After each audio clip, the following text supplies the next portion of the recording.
Oh, okay. Hey everyone. This is my first ever episode of Kid Chimera Talks Electronic Music.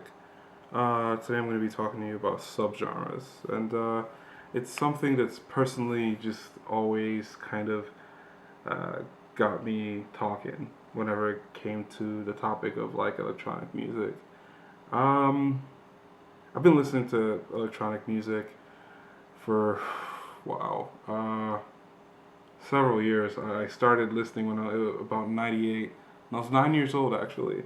My mom would sit there and say, hey, um, I don't want you listening to any of that hateful music that's out there. And I sat there and says, well, you know what? I've kind of been getting into a lot of this like electronic music stuff. And she goes, oh. And I was like, yeah, there's pretty much like no words in it. And she would sit there and go, oh, okay, then you're totally fine.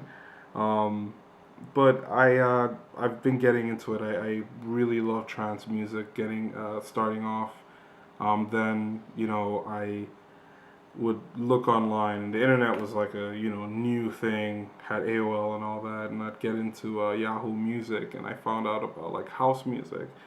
And, like I got into like Daft Punk, Freemasons, and some other house acts, but as I grew older, I got to listen to a lot more, like, house and a lot more trance. I got into Tiesto like most people did at the time and got into some Paul Van Dyke, Ian Van Dahl. You also had that brief moment where pop went kind of like, Euro tech music and all that crap. Euro pop, rather. Yeah, so today, I was checking out a blog on like Facebook, and people were complaining about how people are now trying to like redefine like house music and to like future house or whatever. Um, it just helps to understand that electronic music has always followed um, subgenres. Subgenres have always been a huge part of it. There was a time where you really wouldn't tell people you listen to EDM, or you wouldn't tell people I listen to electronic music. No one knew what the hell you were talking about.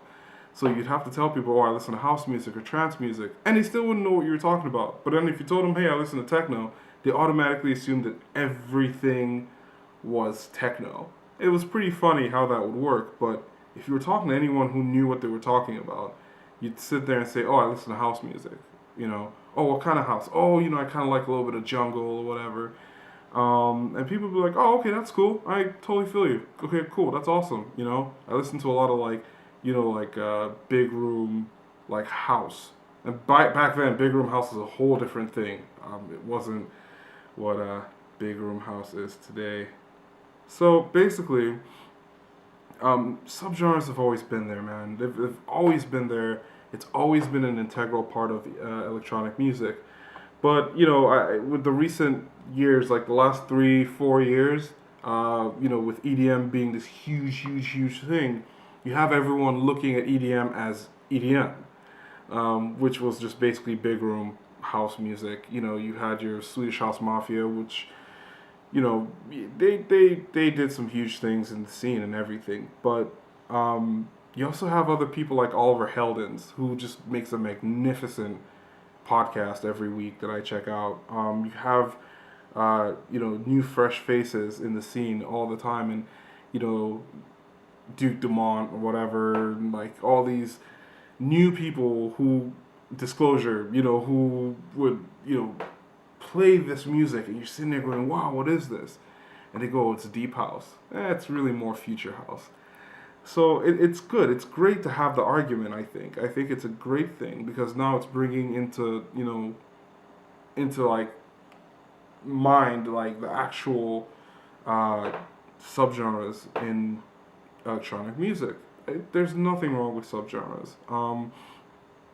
And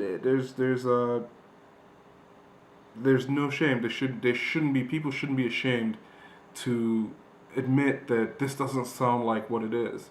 Um, it, it helps to know what you're talking about. It really does. And you shouldn't be ashamed. Listen to music. It's all about the music. It's all about that feeling you get when you listen to a great song and you're excited and you want to share it with everyone, or you just want to play it at a party. It's that's what it's all about. But at the same time, it's okay to also be a music snob.